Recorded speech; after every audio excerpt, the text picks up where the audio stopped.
Good morning. This is Frank with the Morning Quick Shot, brought to you by Trade Stalkers and Ninja Pro Trader Indicators. It's March the 16th, about 7 o'clock in the morning.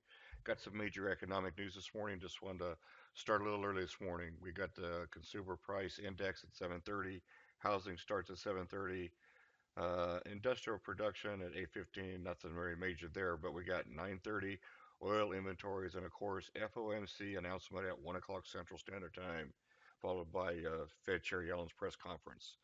One more thing you can think about today is that the S&P, SPX failed the 200 moving day average, which was at 2019. So be cautious of that. And if there's any kind of bad news from Yellen, so to speak, and that's just on who interprets it. So there could be some violent swings today. So recommendation is don't trade the FOMC this afternoon. Let it settle out, and let's start back to retraining this tomorrow morning. So let's get started. For the next 3 to 5 minutes, I'm going to give you targets to the upside, targets to the downside, and areas of consolidation today. So it looks like we open up around the 206.75 area, somewhere in here. And then pretty much we just traded up to 211.75, real tight range. Hit the pivot points here. We actually traded just through it just a few minutes ago, down to 204 for the low. Now we're right back up. And you can see between the zones and the pivot points, just not much room for it to go overnight. Everybody's patiently waiting, FOMC news today. So be cautious with that. Well, let's start with the downward scenario since we're below the 24 hour VWAP. If we pull back up and we can actually retest this, get right into the VWAP and the moving average median, then we should pull right back down. But we need to cross this pivot. But if we go back a current, it should be a good sign that we'll come down and take this first target down here at 2002. Not much profit there, but it is a good way to get started this morning. Again, wait for another pullback to retest this pivot point, and then we should trade right back through this zone all the way down to the next target at 1995. And may or may not get a pullback here today, but maybe by just a few points right back into the top of this zone here, maybe 1980, 97. And then we should trade right down to this pivot for a little bit of pause. This is the area where we might think about turning around again and bouncing right back up. So be cautious at this point. However, if we could get through this point, expect the retest at the 92 and then down into this zone where we're going to run into the red dash zone here, the pivots, and a zone for support and resistance today.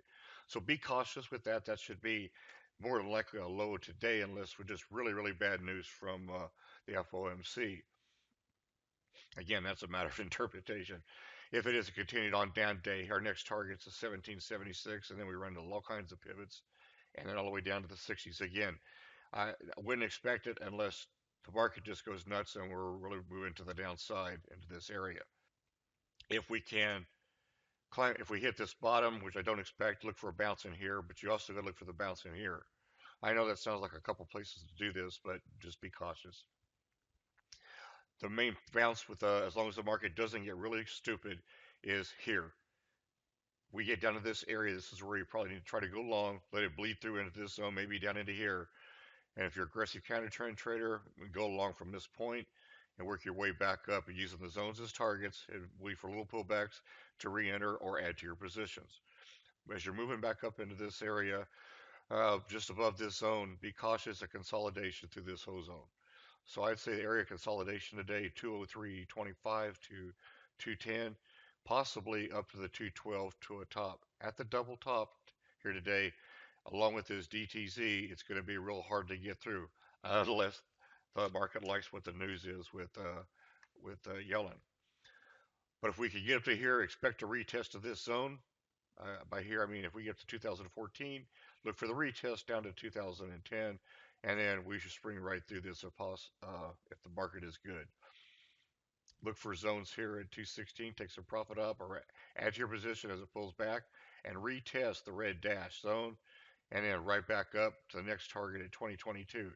Again, we need to settle. It's going to be a real tuck above the 219 area, 220 area in relation to the SPX.